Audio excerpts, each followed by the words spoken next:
Hello, I'm Carol McNeil. The RCMP says it's investigating dozens of Canadians who have returned from fighting extremist wars in the Middle East. Today, there are reports, unverified as yet, from NBC News about possible attacks here in Canada. Certainly, threats have been made against Canada by ISIS fighters. We have seen that. Also, my next two guests, who you'll hear from in a moment, believe that all of this talk is making Islamophobia, putting it on the rise here in Canada. We'll talk about that in a moment with these two members of the community and how these threats affect them. But first, here's something we noticed today, an excerpt from an open letter. It's called, "I'm a Muslim American Mom, and I'm Sorry." Here's an excerpt from that piece that she wrote. Quote, "I often figure those who know me from PTA or the bus stop or the grocery store would naturally assume I would condemn criminals and bad guys and extremists of every sort. But apparently, since I'm Muslim, the condemnation has to be signed, sealed, and delivered to make it stick." That was written by Yasmina Blackburn from Chicago. Let's talk about the ISIS militant threats against Canada, how it's affecting the Muslim community here. I am now joined once again by Saeed Sohrawardy in Calgary. Saeed is the founder of the Islamic Supreme Council of Canada. And Ihsaan Gardee is with me from Ottawa. Ihsaan is the executive director of the National Council of Canadian Muslims, and he was at the Public Safety Committee hearings yesterday in Ottawa. Welcome to you both. Thank you very much for having us. Okay. Saeed, let me begin with you, because we have talked about this several times on the air together. When you hear reports like the NBC report that there are possible plots afoot, when you hear the Prime Minister and others say there are direct threats against Canada, the RCMP is investigating radicalized individuals who are here, do you feel like saying, "I told you so"? Exactly. We have been saying this for a long time.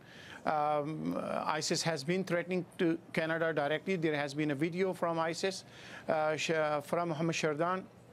He very clearly said that we are coming after the United States and Canada and Europe. So there was no surprise in the NBC News. Okay. And Ihsaan, what was your reaction when you hear all of this?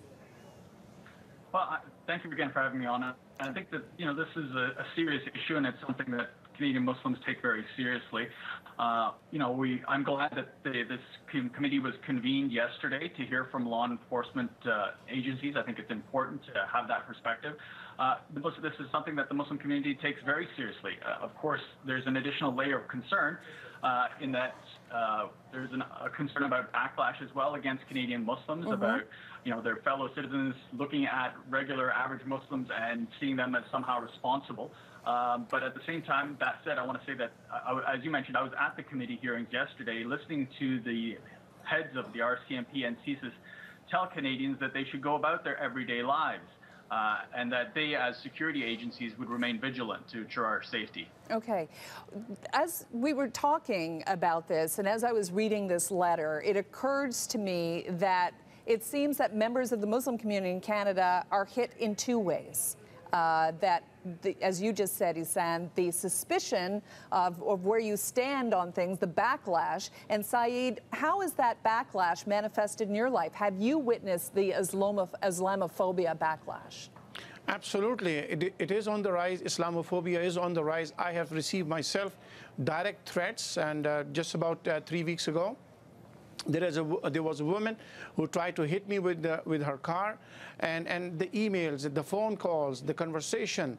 It is absolutely very alarming, very concerning that the Islamophobia is on the rise, and people are trying to incite hate towards Muslims by using the atrocities of ISIS and create a backlash against the Muslim community. And we are as law-abiding citizens and are as loyal as any other Canadian.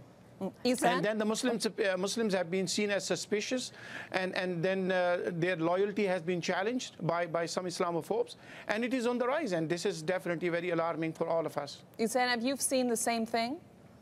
Well, I can hear the concern in Imam Saeed Sohrawardy's voice, and I think that speaks to the issue, Carol, that this is something that Canadian Muslims really want to help be a part of the solution to.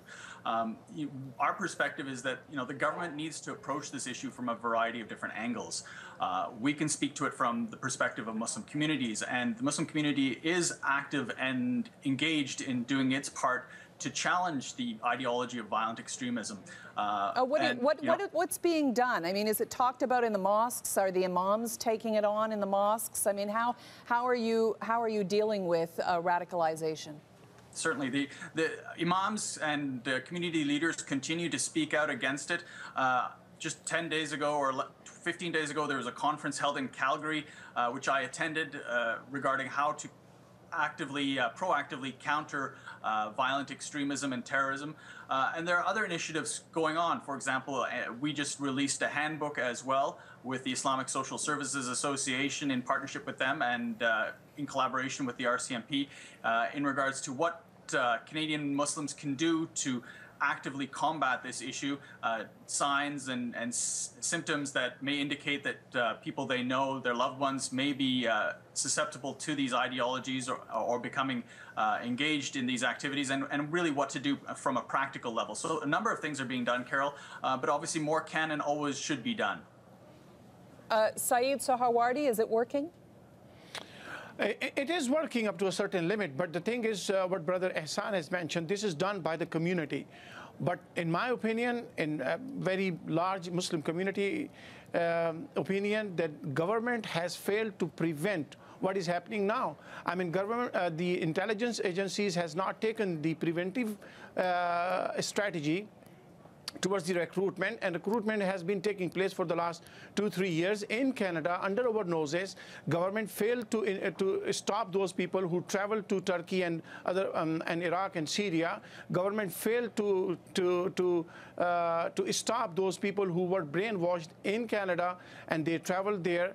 Government failed to stop to interrogate and investigate those people who have come back. We do not know where they are. We do not know who brainwashed them, how they were recruited, how their travel was facilitated, what kind of training they achieved. So government has failed miserably for since this whole civil war in Syria, and government has not done anything to prevent it. Now we are reacting because now Canada is a part of the bombing campaign in Iraq and Syria, which is not going to work at all, because we know that ISIS has been very successful after even the bombing from United States and 40 other countries, and they have been able to capture more land. After the bombing, I'm not sure what Canadian bombing will affect them. So ISIS success is going to motivate a lot of people who are on the borderline, and this is my concern. The government has to prevent the travel, the recruitment, the brainwashing right here first before we go and bomb the other countries. Ihsaan, do you agree with what Saeed Sohrawardy is saying, that the recruitment has happened under the government's nose, under CSIS's nose? Well, I think the stories speak for themselves. Obviously, Canadians have unfortunately become involved in some of these foreign conflicts. And I think, it's really the job of law enforcement and law enforcement agencies to be able to gauge the threat and to be able to tell us about the level of the threat. And that, we heard from the RCMP yesterday that there were 63 ongoing cases that they were investigating. From our perspective, one individual radicalized towards extremist violence is one too many. Yes, but there's more than one. They said, as we understand, there are 80 back in the country who have been radicalized. So one is too many, 80 is 80 times too many. I don't know how to respond to that. Well, we're obviously concerned, and this is something that we've communicated our concern to the government, and we are working with our partners, our community leaders, to address it and to challenge this phenomenon going forward. When you express your concern to the government, how does that manifest itself? What does it sound like? Like, what do you say? Is that question to me or to Yes, Imam to you, Sohrawardy? Ihsaan, Right. to you. Well, I mean, we will certainly reach out to MPs, and we encourage community members as well to express their concerns, whether it's through meeting with their MPs or writing to them. It's expressed through opinion editorials that we will write about issues related to our mandate. So there's a number of different channels. To say what, though, exactly? To say that, Canadian Muslims are willing to do their part and are equally affected by violent extremism and terrorism as everyone else is. And so because it's such, this issue has such broad impact, it affects all of us. We all need to be a part of the solution. It cannot be viewed as something that is simply solely the purview and concern of just the Muslim community. Yeah, and you said Canadian Muslims willing to do their part. What do you see as being their part? Well, they can be involved and active at the community level and looking at teaching young people about these issues and countering really the ideology of violent extremism as well. So it has to be a short and a medium and a long-term strategy, really. We can look for the symptoms. We can try and intervene at the early stages. We can certainly have experts and community leaders available to have open forums where young people can express their concerns, express their grievances in a forum where they feel safe, and then where these ideologies that are being espoused can be debunked and demystified, both from a logical perspective as well as from a religious perspective. And where are they? Saeed Sahawardi, not specifically areas, I don't want accusations against people, of course, that are unproven, but where are the children being, or the young men being radicalized in Canada? I mean, in Canada, the people have been radicalized everywhere. I mean, Calgary is in a spotlight, but you know that more than 150 Canadians have traveled to Iraq and Syria to fight for ISIS. So it's in the universities, it's in the colleges, it's in the communities. It's taking place across the country. And I cannot believe that the intelligence organizations do not know who's brainwashing them and who's getting brainwashed and who's getting recruited. It is happening openly, but nobody is going to say, you know, I'm recruiting people for Iraq to fight for ISIS. Nobody is going to say that. The recruitment takes place with changing the young person's beliefs about Islam first. The verses from the Holy Quran is misquoted.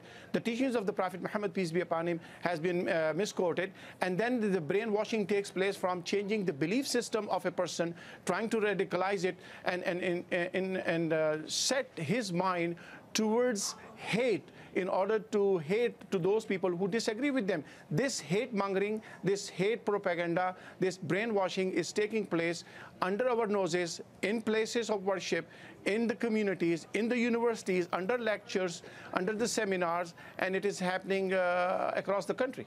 Okay. Well, I have to leave that as the last word. Saeed Sahawardi, founder of the Islamic Supreme Council of Canada, Ihsaan Gardee, the executive director of the National Council of Canadian Muslims. Thanks for starting the conversation with me. I'm sure there will be a lot more said on the topic in the days and months ahead. Thank you very much for having me. Okay.